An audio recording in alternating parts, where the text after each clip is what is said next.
જવાબ બધાને રામ રામ. હું આવી ગયો તમારી બસમાં મુકેશ પરમાર. ખબર લી જેવી રીતે વાત કરીએ કે હર સાલ હર વરહ અને કે આ વરાની 14 ફરવરીની તારીખને ધન कि देशभर में मातृ पितृ पूजन दिवस की धूमधाम थी मनावे. तीने पहली संत आसाराम जी बापूना जो साधक से तीना अनुयायी शिष्य से त्या जगह जगह जाए गाँव खेड़ा में जाए भजन शिक्षण करी माध्यम थी कि आवाळानी फरवरी 14 तारीख ने दिन तीन पहलो मातृ पितृ पूजन दिवस मनावनी अपील कर रहा.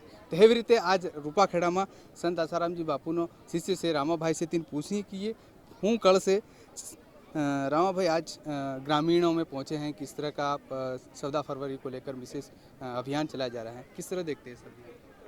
देखो, रूपाखेड़ा इधर झाबुआ ज़िले में हम आए हैं, पहली बार तो नहीं आए हैं. प्रतिवर्ष होता है यहाँ मातृ पितृ पूजन दिवस. हर साल अधिक प्रोग्राम बढ़ते जा रहे हैं और पूरे देश भर में एक अभियान चलता है. पूरा 20 जनवरी से ये शुरू हुआ है, 20 फरवरी तक चलेगा. ये एकमात्र ऐसा त्यौहार है जिसको सभी मनाने लगे हैं और सभी की अनिवार्यता भी है. आज जिस हिसाब से जो है इंटरनेट और फिल्मों के माध्यम से जो फुहड़ता परोसी जा रही है, वैलेंटाइन डे के नाम पर जो चारित्रिक पतन हो रहा है, उसको देखते हुए विश्व वंदनीय संत श्री आसाराम जी बापू जी ने 14 फरवरी को पवित्र प्रेम दिवस मातृ पितृ पूजन दिवस के माध्यम से मनाने के लिए कहा गया है. तो हम जैसे देश भर में बहुत सारे साधक शिष्य बापू जी के और समिति के भाई अलग अलग विद्यालयों में, स्कूलों में, मतलब ये मातृ पितृ पूजन दिवस घर घर तक पहुँचे. वो किसी भी धर्म को मानने वाला हो, किसी भी वर्ग को मानने वाला हो. होली सब नहीं मनाते, दिवाली सब नहीं मनाते, शिवरात्रि सब नहीं मनाते, जन्माष्टमी सब नहीं मनाते, ईद सब नहीं मनाते, क्रिसमस सब नहीं मनाते, लेकिन एकमात्र एक ऐसा पर्व ये बापूजी ने प्रारंभ करवाए हैं, ये मातृ पितृ पूजन दिवस, जो हिंदू भी मनाते हैं, सिख भी मनाते हैं, ईसाई भी मनाते हैं, बौद्ध भी मनाते हैं, जैन भी मनाते हैं, पारसी भी मनाते हैं, मुसलमान भाई भी मनाते हैं. तो माता पिता होते हैं.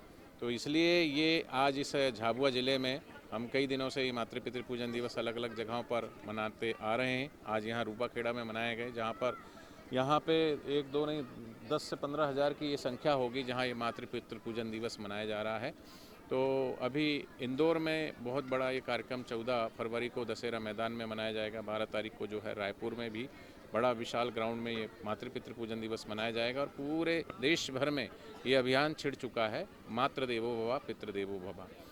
आज बड़े दुर्भाग्यपूर्ण मैं कहना चाहूँगा कि जिन संत ने, जिन्होंने पूरे देश की परिक्रमा करते करते देश नहीं बल्कि विदेश में भी जाकर के भारतीय संस्कृति का परचम लहराया, विश्व वंदनीय संत श्री आसाराम जी बापू जी, जो कि हमने सुना कि 1893 में इस भारत का प्रतिनिधित्व करने के लिए, विश्व धर्म सम्मेलन को संबोधित करने के लिए भारत के प्रतिनिधित्व के रूप में स्वामी विवेकानंद जी गए थे 1893 में. ठीक 100 वर्ष बाद इस भारत का प्रतिनिधित्व करने के लिए विश्व वंदनीय संत श्री आसाराम जी बापू जी इस भारत के प्रतिनिधित्व करने के लिए शिकागो के विश्व धर्म सम्मेलन को संबोधित करने के लिए गए और इस भारतीय संस्कृति की पताका को वहाँ पर लहराया. भारतीय संस्कृति का ज्ञान गुरुजी ने वहाँ विश्व धर्म सम्मेलन में कहा. अभी 2000 जो है 12 में भी 13 में भी मुंबई के अंदर एक पूरा अखिल भारतीय परिषद जो है कि पूरे अखाड़ा और जितने भी मंत्र संत मंडलेश्वर हैं, सभी ने धर्म सभा एक की. उस धर्म सभा में बापूजी को अध्यक्ष बनाया गया.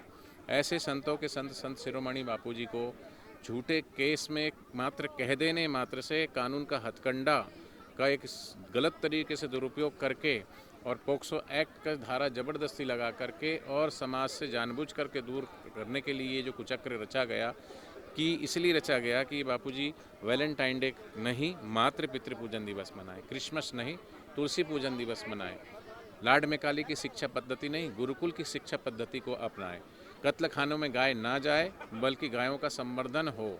तो देश के लिए, राष्ट्र के लिए जो भी कार्य बापूजी कर रहे थे और बापूजी के पीछे करोड़ों करोड़ों साधक, जनमेदनी जहाँ भी बापूजी जाते थे, तो षड्यंत्रकारी को और विघटन शक्तियों को ये लग रहा था कि बापूजी अगर इसी तरीके से अपना अनवरत कार्य करते रहे तो इस भारतीय संस्कृति को जो नष्ट करने का जो कुचक्र चल रहा है, उस कुचक्र को वो तोड़ नहीं पाएंगे. इसलिए जानबूझ करके बापूजी को टारगेट किया गया है.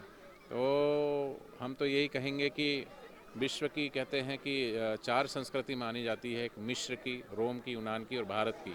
तो 3 संस्कृति तो नष्ट हो चुकी है. मिस्र की संस्कृति, यूनान की और रोम की संस्कृति खंडर के रूप में बदल गई है. अब बारी भारत की है. इस भारत की संस्कृति को अगर नष्ट नहीं करना है तो शीघ्र बापूजी हम सब के बीच में बाहर आएँ, उस तरफ सभी संत महंत वृंदों को ध्यान देना चाहिए।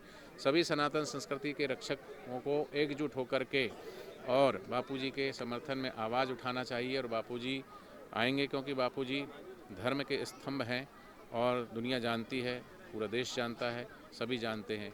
तो ये मातृ-पितृ पूजन दिवस बापूजी के जाने के बाद भी बापूजी की संकल्प से, और बापूजी का संकल्प है कि ये इतना व्यापक हो जाएगा कि पूरे विश्व के लोग इस मातृ-पितृ पूजन दिवस को मनाएंगे। तो हम देख रहे हैं कि प्रति वर्ष इस मातृ-पितृ पूजन दिवस जो है वो पिछले साल का रिकॉर्ड टूट जाता है। तो आज भी आप देख रहे हो, पिछले साल इससे भी ज़्यादा यहाँ भीड़ आई हुई है। कैमरामैन आप दिखा सकते हो कितने कितने यहाँ कई हज़ारों की संख्या में यहाँ लोग पधारे हैं। तो आज यहाँ रूपाखेड़ा में मातृ-पितृ पूजन दिवस मनाया गया। छोटे छोटे बच्चे यहाँ रो रहे थे, बच्चों की आंखों में आंसू थे। तो ये कहीं ना कहीं हम अपने संस्कारों से इधर उधर थोड़ा विचलित हो रहे हैं, दूसरी दिशा में हमारा ध्यान बट रहा है। तो ये संस्कार का काम जो है बापूजी कर रहे हैं। तो मैं चाहूँगा कि आपके चैनल के माध्यम से इस पूरे आदिवासी क्षेत्र में, झाबुआ क्षेत्र में ये मातृ-पितृ पूजन का संदेश पहुँचे। हरिओम। दूसरा एक सवाल है कि संत आसाराम भी बापू लंबे समय से जोधपुर जेल में रहे हैं। हाल ही में अहमदाबाद की high court, Gandhinagar high court ने भी पुराने केस में 12 साल के केस में भी उन्हें आजीवन की सज़ा सुनाई है। इसको किस तरह देखते हैं आप? लोगों के मन में मंचनाएँ चल रही, लोगों के मन में विचार हैं, किस तरह के आप इस केस को देखते हैं? देखो, कानूनविद जो न्याय के जानकार हैं उनका ऐसा कहना है कि जुडिशरी के इतिहास में ये ऐसी पहली घटना है जिसको 12 साल पुराना केस, जिसमें कोई एविडेंस नहीं है, किसी के कह देने मात्र से उसको किया जाता है, कंप्लेन लिख ली जाती है। और ये पूरा का पूरा एक षड्यंत्र है बापूजी को फंसाने के लिए। चाहे जोधपुर का केस हो, वहाँ पोक्सो एक्ट लगाया गया, ठीक है, और वहाँ पर तो पोक्सो एक्ट भी नहीं है, वहाँ पर भी इस तरीके की जो है सज़ा सुनाई गई है झूठे केस में। 12 साल पुराना केस है जिसकी कोई आधार ही नहीं, कोई नींव ही नहीं है।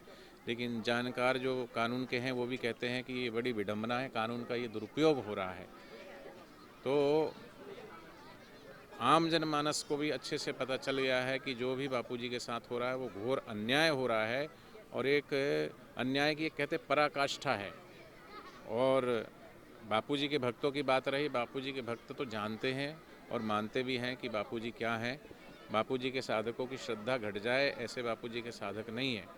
मैं ये कहता हूँ कि ये सदगुरु का दर है, यहाँ मनमानी नहीं होती। निंदा करने वाले ने चाहे कितनी भी निंदा करे, सच्चे गुरु भक्त को कोई परेशानी नहीं होती। सच्चे गुरु भक्त कहते हैं निंदा को कुछ तो है मेरे बापूजी में, वरना आज भी बापूजी की यूँ ही दुनिया दीवानी नहीं होती। हमें विश्वास है, कई बार ऐसा भी होता है कि सेशन कोर्ट में कुछ न कुछ त्रुटियां रह जाती है, तभी तो ये अलग अलग कोर्ट बनाई गई है। सेशन कोर्ट के बाद हाई कोर्ट है, हाई कोर्ट के बाद सुप्रीम कोर्ट है। कितने सारे ऐसे आप केस देख सकते हो कि जो सेशन कोर्ट ने सज़ा सुनाई वो हाई कोर्ट से बरी हो गए। कई बार हाई कोर्ट भी सुना देता तो सुप्रीम कोर्ट से बरी हो गए। अहमदाबाद में एक केशवानंद महाराज जी थे, उनको भी जो है 12 साल की सज़ा सुनाई थी, लेकिन वो केस झूठा निकला और 7 साल में उनको बरी किया गया। ऐसे कितने कितने सारे, शंकराचार्य जी को भी फंसाया गया था। पहले तो बोले थे कि ये आरोपी हैं, लेकिन जब दूध का दूध पानी का पानी हुआ तो वो है निर्दोष बरी हुए। हमारे बापूजी भी निर्दोष है, बरी होंगे। लेकिन सबसे बड़ा दुर्भाग्य है कि ऐसे संत जो इतना समय उनको कष्ट झेलना पड़ रहा है, वहाँ समाज से दूर उनको वंचित रखा जा रहा है। ये जो समय है ये लौट के नहीं आएगा। अगर बापूजी बाहर होते तो कितने कितने युवाओं को दीक्षा मिलती, कितने कितने बच्चों को दीक्षा मिलती। जैसे आपका हमारा इन करोड़ों करोड़ों लोगों का जीवन परिवर्तित हुआ है। शिक्षा तो मिल रही है लेकिन दीक्षा नहीं है, तो अकेली शिक्षा है जो वो हमें पतन की ओर लेके जाती है। शिक्षा ही सिखा रही है वैलेंटाइन डे मनाने, लेकिन जिनके जीवन में दीक्षा है तो वो मातृ पितृ की महिमा को जानते हैं। श्रवण कुमार की तरह, भक्त पुंडरीक की तरह, भगवान श्री रामचंद्र जी की तरह अपने माता पिता का पूजन करते हैं। तो हमें कानून व्यवस्था आगे जो हाई कोर्ट है, हमें ऐसा विश्वास है कि हमको न्याय मिलेगा। पूज्य बापूजी निर्दोष हैं और निर्दोष ही हम सब के बीच में आएंगे। यही सब साधकों के हृदय में उम्मीद है और अपने गुरुदेव पर विश्वास है। और जिनको अपने गुरुदेव पर विश्वास है वो यही कहते हैं सदगुरु की तपस्या ही रंग लाएगी। इतना कुप्रचार हुआ है इन 10 वर्षों में, फिर भी कोई भी साधक टस से मस नहीं हुए। उनकी अखंड श्रद्धा, अखंड प्रेमा भक्ति साधकों के हृदय में आज भी श्रद्धा विश्वास की जोत जगमगा रही है। तो गुरुदेव के आने के बाद और जगमगाएगी और जगमगाएगी। हरिओम। अंतिम सवाल है कि आपने कहा कि मंच से कि आदिवासी अंचल में धर्मांतरण ईसाई मिशनरियों का लगातार इसमें प्रभाव पड़ रहा है, इसको आप लोग किस तरह देखते हो? देखो, अभी थोड़े दिन पहले ये बड़ा मुद्दा बन गया था देश के अंदर कि दमोह के अंदर एक शास्त्री जी ने घर वापसी कार्यक्रम 25 दिसंबर, जो कि बापूजी पूरे विश्व के अंदर तुलसी पूजन, जो उनका क्रिसमस डे होता है उस दिन, तो नकली ट्री की जगह असली अपना पौधा तुलसी का लगाइए, तो ये आह्वान तो बापूजी का था। तो पूरे विश्व के अंदर जो है तुलसी पूजन का आह्वान बापूजी ने किया है। ऐसे 14 फरवरी जो है वैलेंटाइन डे उनका है, तो उसकी जगह मातृ पितृ पूजन दिवस किया गया। तो 25 दिसंबर को 200-250 लोगों का घर वापसी कार्यक्रम हुआ, उसके लिए इतना बड़ा बवाल बज गया, पूरा मीडिया वहाँ पर खड़ा हो गया। तो सोचो, बापूजी तो इस धर्मांतरण के खिलाफ 50 वर्षों से लड़ रहे थे, और इन 50 वर्षों में बापूजी ने लाखों लाखों लोगों को घर वापसी करवाया। इस आदिवासी झाबुआ क्षेत्र के अंदर कितने कितने यहाँ चर्च बने, कितने कितने लोगों को आज ये जितने लोग आए हैं सब हिंदू हैं, ये सनातनी हैं, नहीं तो इनको भी जो है क्रिश्चियनिटी में कन्वर्ट कर दिया जाएगा। तो बापूजी ने तो कितने कितने लोगों को जो है धर्मांतरण से रोका है।